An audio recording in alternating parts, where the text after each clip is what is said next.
오늘도 이렇게 귀한 시간을 내어 함께 해주셔서 진심으로 감사드립니다. 어르신들께서 이 시간을 통해 위로와 힘을 얻으셨으면 하는 마음입니다. 여러분, 혹시 이런 경험 있으신가요? 오랫동안 지켜온 가족의 전통이나 습관이 있는데 어느 날 자녀들이 엄마, 아빠, 그건 좀 구시대적인 거 아니에요? 라고 말할 때 말이에요.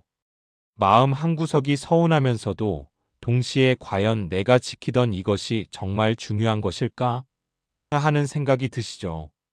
오늘 우리가 함께 나눌 마태복음 15장은 바로 이런 이야기입니다. 예수님과 당시 종교 지도자들 사이에 벌어진 전통과 진리에 대한 뜨거운 논쟁이죠. 그런데 이 이야기가 단순히 2000년 전의 옛날 이야기로만 들리지 않는 이유가 있습니다. 우리의 일상, 우리의 가정, 우리가 지켜온 믿음의 모습을 돌아보게 만들거든요. 특히 오늘은 한 이방 여인의 간절한 믿음 이야기도 함께 나눌 겁니다. 자식을 위한 어머니의 마음, 그 절박함과 끈질긴 사랑이 얼마나 우리 가슴을 뭉클하게 만드는지 함께 느껴보시게 될 거예요. 그리고 예수님께서 빵 7개와 물고기 몇 마리로 4,000명을 먹이신 놀라운 기적도 만나보실 겁니다. 그럼 이제 마음 편히 앉으시고 함께 마태복음 15장 속으로 들어가 보시겠습니까? 자, 시작해 볼까요? 때는 예수님께서 갈릴리 지역에서 많은 기적을 행하시고 수많은 사람들을 가르치시던 그 무렵이었습니다. 예수님의 명성은 이미 온 이스라엘 땅에 퍼져 있었고 바리새인들과 서기관들은 이 새로운 선생님의 가르침에 점점 더 불편함을 느끼고 있었죠. 어느 날 예루살렘에서 바리새인들과 서기관들이 일부러 예수님을 찾아왔습니다. 그들의 얼굴에는 긴장감이 가득했어요. 손에는 율법책을 들고 눈빛은 날카로웠습니다. 그들은 예수님의 제자들이 빵을 먹을 때 손을 씻지 않는 것을 보고 말았거든요. 선생님, 어찌하여 당신의 제자들이 장로들의 전통을 어기는 겁니까? 그들이 빵을 먹을 때에 손을 씻지 않더이다. 그들의 목소리에는 비난이 섞여 있었습니다. 여러분, 이해가 되시나요? 당시 유대인들에게 손 씻는 의식은 단순한 위생 문제가 아니었어요. 그것은 신앙의 표현이었고 거룩함을 지키는 방법이었죠. 조상 대대로 내려온 전통이었습니다. 마치 우리가 제사상을 차릴 때 어떤 음식을 어디에 놓아야 하는지, 몇 번 절을 해야 하는지 정확히 지키려고 하는 것과 비슷했어요. 우리 할아버지, 할머니 때부터 이렇게 해왔는데 라는 그런 마음 말이죠. 그런데 예수님의 대답은 그들을 깜짝 놀라게 만들었습니다. 어찌하여 너희도 너희의 전통으로 하나님의 계명을 범하느냐? 예수님께서는 오히려 그들에게 질문으로 되받아치셨어요. 그리고 구체적인 예를 드셨습니다. 하나님께서 말씀하시기를 내 부모를 공경하라 하셨고 또 아버지나 어머니를 욕하는 자는 반드시 죽임을 당하리라 하셨거늘 너희는 이르되 누구든지 아버지에게나 어머니에게 말하기를 내가 드려 유익하게 할 것이 하나님께 드림이 되었다고 하기만 하면 그 부모를 공경할 것이 없다 하여 너희의 전통으로 하나님의 말씀을 폐하는도다. 아, 이게 무슨 말씀이실까요? 설명해 드리겠습니다. 당시 종교 지도자들은 고르반이라는 제도를 만들어 놓았어요. 이것은 하나님께 드림이라는 뜻인데요. 누군가가 자기 재산에 대해 이것은 하나님께 드리는 것입니다 라고 선언만 하면 그 재산으로 부모님을 봉양하지 않아도 된다는 겁니다. 여러분 상상이 되시나요? 늙으신 부모님이 자식에게 도움을 청하는데 자식이 아버지, 제 재산은 이미 하나님께 드리기로 한 것이라 드릴 수가 없습니다 라고 말하는 거예요. 실제로는 그 재산을 자기가 계속 사용하면서 말이죠. 이게 말이 됩니까? 하나님의 이름을 빌려서 부모 공경이라는 하나님의 계명을 어기는 거잖아요. 겉으로는 경건한 척하면서 실제로는 가장 기본적인 도리를 저버리는 겁니다. 예수님께서는 이사야 선지자의 말씀을 인용하시며 말씀하셨어요. 이 백성이 입술로는 나를 공경하되 마음은 내게서 멀도다. 사람의 계명으로 교훈을 삼아 가르치니 나를 헛되이 경배하는도다. 여러분, 이 말씀이 가슴에 와닿지 않으십니까? 우리도 때로는 이렇지 않았나요? 교회에 열심히 나가고 새벽 기도도 하고 11조도 드리면서 정작 옆에 있는 가족에게는 차갑고 무심했던 적 말이에요. 나는 하나님을 위해 이렇게 바쁘게 봉사하는데 당신은 왜 이해를 못해? 라고 배우자에게 화를 냈던 적은 없으신가요? 자녀가 힘들어할 때 기도나 해라고만 말하고 따뜻한 밥 한 끼 챙겨주지 못했던 적은요? 예수님께서는 바로 이런 위선을 꿰뚫어 보신 거예요. 형식과 전통은 화려한데 정작 사랑과 진실은 사라진 신앙 말입니다. 그런 다음 예수님께서는 무리를 불러 모으시고 중요한 가르침을 주셨습니다. 듣고 깨달으라. 입으로 들어가는 것이 사람을 더럽게 하는 것이 아니라 입에서 나오는 것이 사람을 더럽게 하느니라. 이 말씀을 듣고 제자들이 나중에 예수님께 다가왔어요. 그들의 얼굴에는 걱정이 가득했습니다. 주님, 바리새인들이 이 말씀을 듣고 분노하는 줄 아시나이까? 제자들은 불안했던 거죠. 당시 바리새인들은 엄청난 권력을 가지고 있었거든요. 그들의 미움을 사면 큰 문제가 생길 수 있었어요. 마치 오늘날 우리가 윗사람이나 권력자의 비위를 거슬렀을 때 느끼는 두려움과 비슷했죠. 하지만 예수님의 대답은 단호하셨습니다. 그냥 내버려 두어라. 그들은 맹인이 되어 맹인을 인도하는 자로다. 만일 맹인이 맹인을 인도하면 둘이 다 구덩이에 빠지리라. 강한 표현이시죠? 예수님께서는 자칭 영적 지도자라는 사람들을 맹인이라고 부르셨어요. 그들이 진리를 보지 못하고 오히려 백성들을 잘못된 길로 이끌고 있다는 말씀이었습니다. 그래도 제자들은 여전히 이해가 안 됐나 봅니다. 베드로가 예수님께 여쭤봤어요. 이 비유를 우리에게 설명하여 주옵소서. 예수님께서는 한숨을 쉬시며 말씀하셨습니다. 너희도 아직까지 깨달음이 없느냐? 입으로 들어가는 모든 것은 배로 들어가서 귀로 나감을 알지 못하느냐? 참 재미있죠? 우리가 먹는 음식이 어떻게 되는지는 다 아시잖아요. 입으로 들어가서 소화되고 결국 밖으로 나오는 거죠. 그런데 입에서 나오는 말은 어떻습니까? 그러나 입에서 나오는 것들은 마음에서 나오나니 이것이 사람을 더럽게 하느니라. 마음에서 나오는 것은 악한 생각과 살인과 간음과 음란과 도둑질과 거짓 증언과 비방이니 이런 것들이 사람을 더럽게 하는 것이요. 씻지 않은 손으로 먹는 것은 사람을 더럽게 하지 못하느니라. 여러분, 이 말씀이 얼마나 중요한지 아십니까? 예수님께서는 신앙의 본질을 가르치고 계신 거예요. 손을 씻었느냐 안 씻었느냐가 중요한 게 아니라 마음이 깨끗하냐가 중요하다는 거죠. 어떤 음식을 먹었느냐가 아니라 어떤 말을 하느냐가 그 사람의 됨됨이를 드러낸다는 겁니다. 우리 시니어 세대는 이걸 잘 아시잖아요. 젊은 사람들 보면 저 친구 말하는 걸 보니 인물이 알겠네 하시죠. 말 한마디에 그 사람의 인격이 드러나는 법이니까요. 입에서 나오는 말, 그것은 마음에 가득한 것이 넘쳐서 나오는 겁니다. 항아리에 물이 가득 차면 넘치듯이 마음에 악한 생각이 가득하면 악한 말이 나오고 선한 생각이 가득하면 선한 말이 나오는 거예요. 그래서 예수님께서는 씻지 않은 손으로 먹는 것은 사람을 더럽게 하지 못한다고 말씀하신 겁니다. 물론 위생은 중요하죠. 하지만 그것이 신앙의 핵심은 아니라는 거예요. 신앙의 핵심은 깨끗한 마음, 하나님을 향한 진실한 사랑입니다. 이 말씀을 하시고 나서 예수님께서는 그곳을 떠나 두로와 시돈 지방으로 가셨습니다. 이곳은 이방인들이 사는 지역이었어요. 유대인들이 더럽다고 여기던 곳이죠. 그런데 바로 거기서 놀라운 일이 일어났습니다. 한 여인이 예수님께 나아왔어요. 그녀는 가나안 여인이었습니다. 이방인이었죠.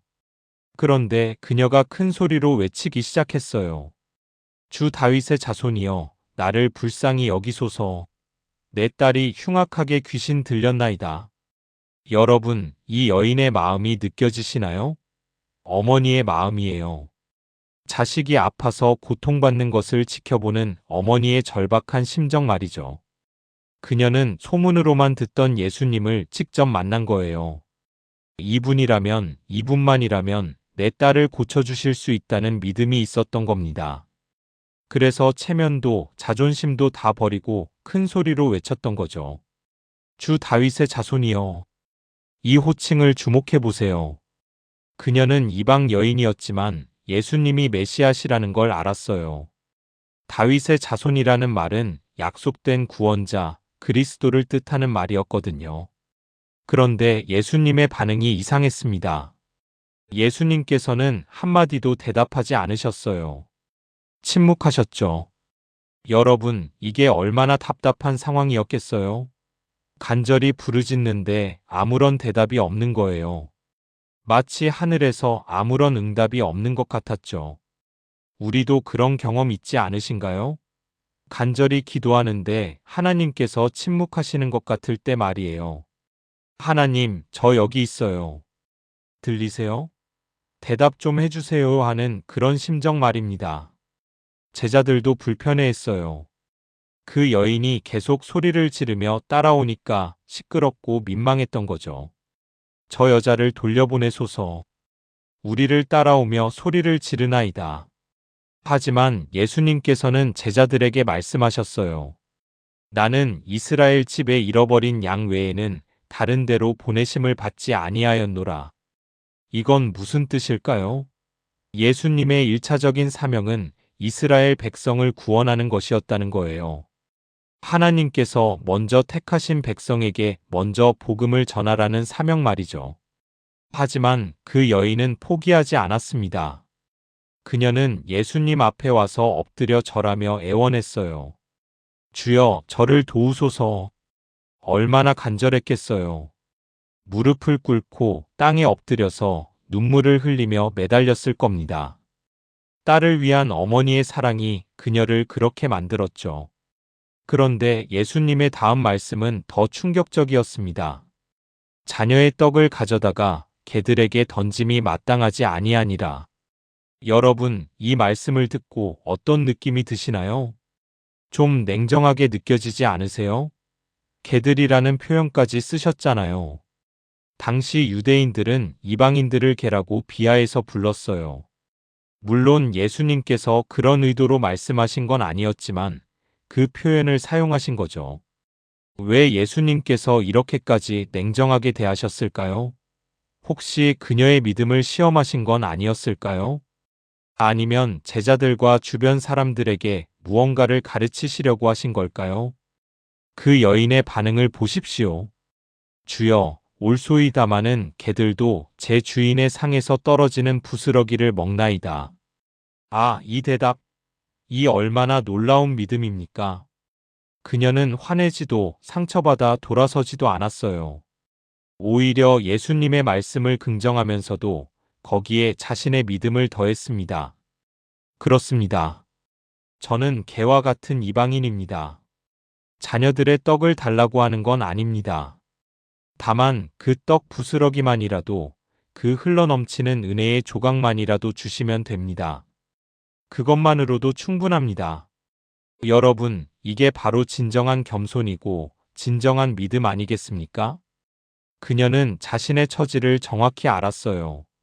자신이 이방인이라는 것, 하나님의 택하신 백성이 아니라는 것을 알았죠. 하지만 그럼에도 불구하고 예수님의 능력을 믿었어요. 예수님의 은혜가 얼마나 크고 풍성한지 알았기 때문에 그 부스러기만으로도 충분하다고 고백한 겁니다. 마치 우리 시니어 세대가 어려운 시절을 겪으면서 배운 것처럼 말이에요. 밥 한 숟가락만 더 주세요. 조금만 나눠주세요. 라고 겸손하게 구했던 그 마음 말입니다. 그때 예수님께서 드디어 말씀하셨어요. 여자여, 내 믿음이 크도다. 내 소원대로 되리라. 예수님의 목소리에는 감동이 담겨 있었을 겁니다. 예수님께서 내 믿음이 크도다라고 칭찬하신 경우가 성경에 몇 번이나 나올까요? 많지 않습니다. 그만큼 이 여인의 믿음이 특별했다는 거죠. 그리고 그 시각에 그녀의 딸이 나았습니다. 멀리 집에 있던 딸이 바로 그 순간 온전해진 거예요. 여러분, 이 이야기에서 우리가 배울 수 있는 교훈이 얼마나 많은지 아십니까? 첫째, 진정한 믿음은 포기하지 않는다는 거예요. 그 여인은 예수님께서 처음에 대답하지 않으셨을 때도, 자신을 이방인이라고 하셨을 때도 포기하지 않았어요. 끝까지 매달렸죠. 우리도 그래야 하지 않을까요? 기도의 응답이 더디다고 해서, 하나님께서 침묵하신다고 해서 포기하면 안 되는 거예요. 끝까지 믿고 나아가야 합니다. 둘째, 겸손이 얼마나 중요한지 알 수 있어요. 그 여인은 자신을 낮췄어요. 저는 떡을 달라는 게 아니라 부스러기만 주시면 됩니다라고 말이죠. 이런 겸손한 마음이 하나님을 감동시키는 겁니다. 셋째, 하나님의 은혜는 우리가 생각하는 것보다 훨씬 크다는 거예요.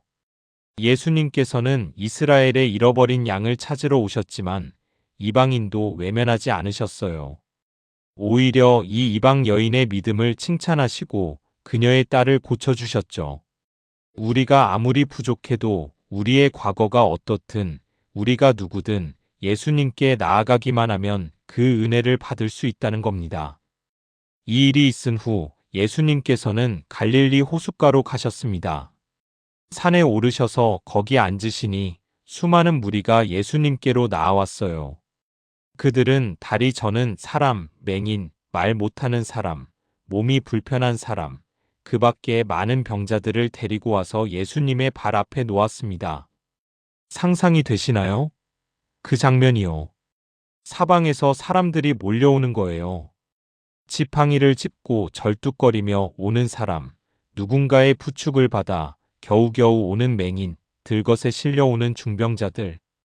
그리고 예수님께서는 그들을 다 고쳐주셨습니다. 한 사람도 거절하지 않으셨어요. 한 사람 한 사람에게 손을 얹으시고 만져주시고 온전케 해주셨죠. 말 못하는 사람이 말하게 되고 불구자가 온전하게 되고 다리 저는 사람이 걷게 되고 맹인이 보게 되니 무리들이 놀라워하여 이스라엘의 하나님께 영광을 돌렸습니다. 여러분, 이 장면을 머릿속에 그려보세요. 온 산이 기쁨의 함성으로 가득했을 거예요. 평생 앉은뱅이로 살던 사람이 처음으로 일어서서 걷는 순간, 태어나서 한 번도 세상을 보지 못했던 사람이 처음으로 빛을 보는 순간, 한 번도 말을 해보지 못했던 사람이 처음으로 어머니 라고 부르는 순간, 그 감격과 감동이 얼마나 컸겠어요. 눈물이 샘솟듯 흘러내렸을 겁니다. 서로 껴안고 기뻐하며 하나님께 찬양을 드렸겠죠. 그런데 사람들이 너무 많이 몰려들어서 문제가 생겼어요. 사흘 동안 그 산에 머물렀는데 먹을 것이 떨어진 거예요. 예수님께서 제자들을 불러 말씀하셨습니다. 내가 무리를 불쌍히 여기노라.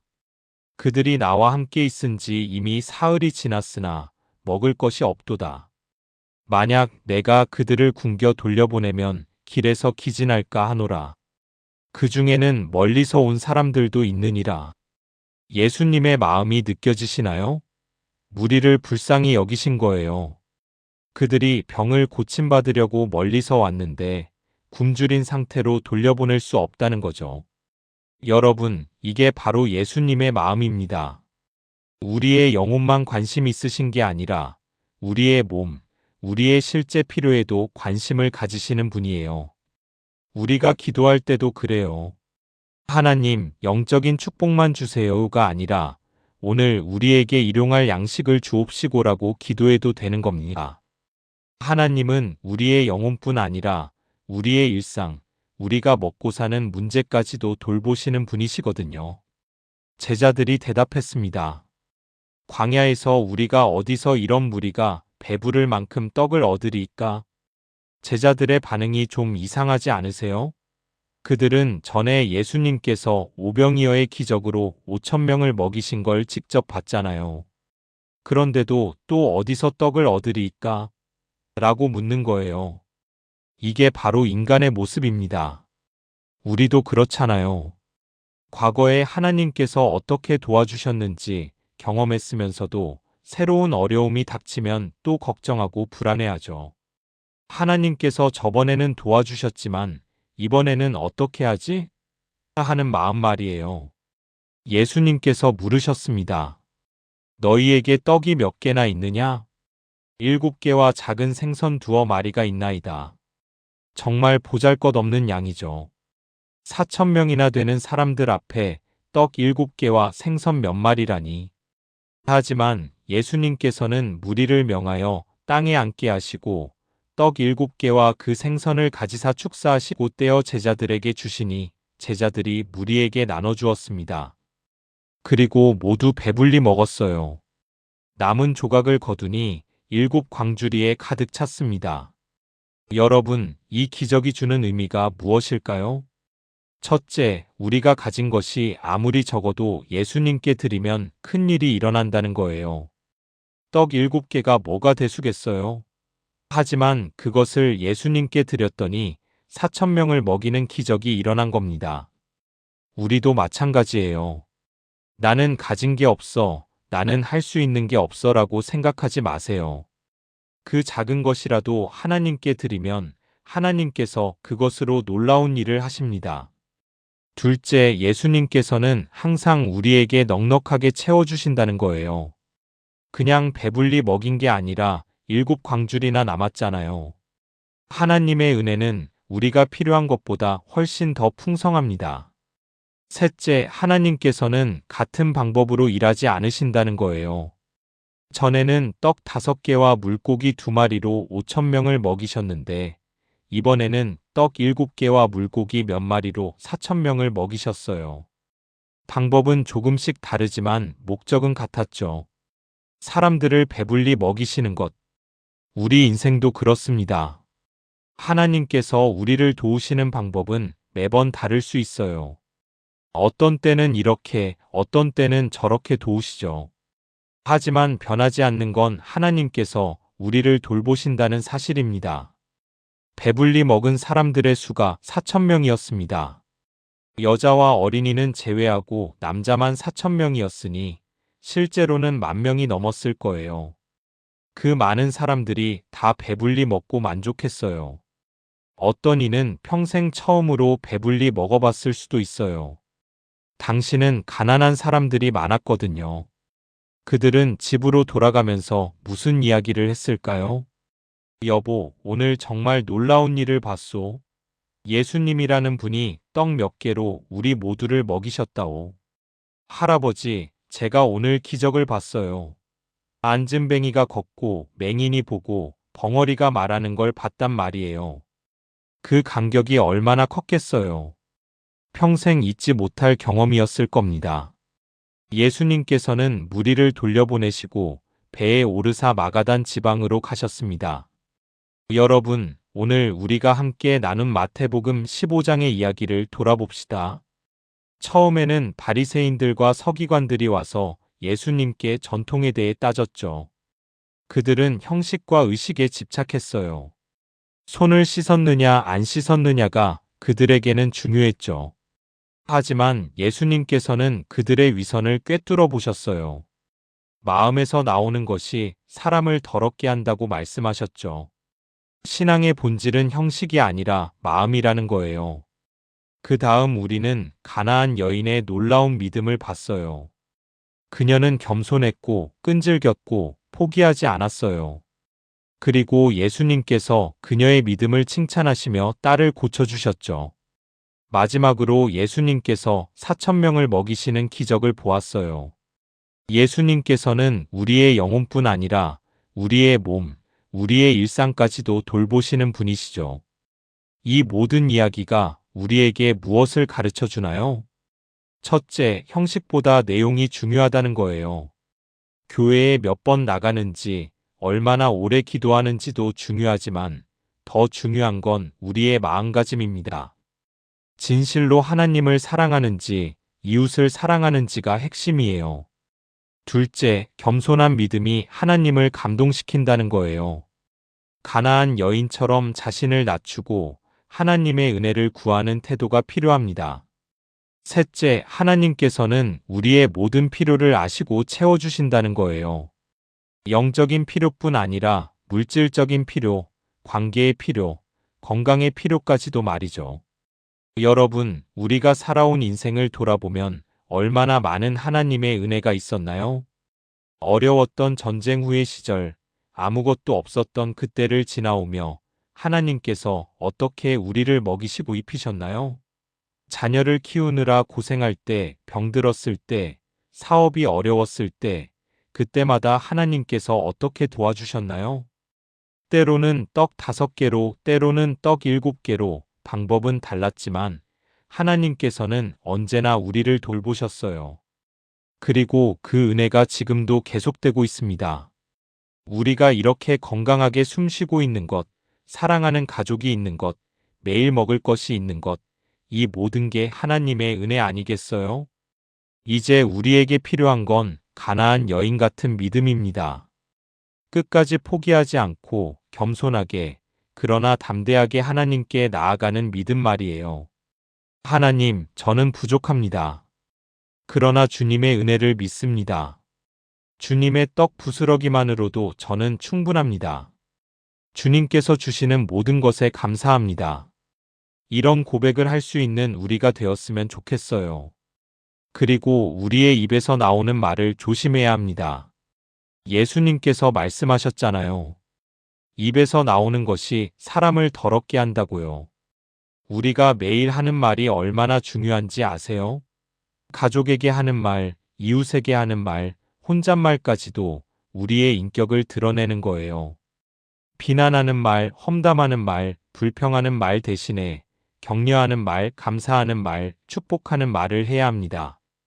오늘도 고마워요. 당신 덕분에 행복해요. 하나님 감사합니다. 이런 말들이 우리 입에서 자연스럽게 나올 때 우리의 삶도 변하고 주변 사람들도 행복해집니다. 여러분, 오늘 이 메시지를 들으신 모든 분들께 축복합니다. 여러분의 믿음이 가나안 여인처럼 크게 자라나기를 축복합니다. 여러분의 마음이 깨끗하여 하나님을 기쁘시게 하기를 축복합니다. 여러분의 입에서 나오는 모든 말이 생명과 축복이 되기를 축복합니다. 그리고 예수님께서 떡 7개로 4,000명을 먹이신 것처럼 여러분의 작은 것도 하나님께서 크게 쓰시기를 축복합니다. 어려움이 와도 포기하지 마세요. 응답이 더뎌도 기다리세요. 겸손하게, 그러나 담대하게 하나님께 나아가세요. 하나님께서는 여러분을 사랑하십니다. 여러분의 영혼을, 여러분의 몸을, 여러분의 모든 것을 돌보십니다. 오늘도 여러분과 함께 이 귀한 시간을 가질 수 있어서 정말 감사했습니다. 혹시 오늘 이야기가 여러분의 마음에 작은 위로와 희망이 되었다면 정말 기쁠 것 같아요. 여러분이 느끼신 그 감동을 다른 분들과도 나눠주시면 어떨까요? 아래 구독 버튼을 눌러주시면 앞으로도 이런 따뜻한 이야기들을 계속 들으실 수 있답니다. 그리고 좋아요 한번 눌러주시면 정말 큰 힘이 돼요. 무엇보다 댓글로 여러분의 이야기를 들려주시면 좋겠어요. 저도 이런 경험이 있어요. 이 부분이 감동적이었어요. 궁금한 게 있어요. 뭐든 좋습니다. 여러분의 목소리가 듣고 싶거든요. 알림 설정까지 해두시면 새로운 이야기가 올라올 때마다 가장 먼저 만나보실 수 있어요. 다음 시간에도 더 좋은 이야기로 찾아뵙겠습니다. 건강하시고 항상 하나님의 은혜가 함께하시길 기도합니다. 감사합니다.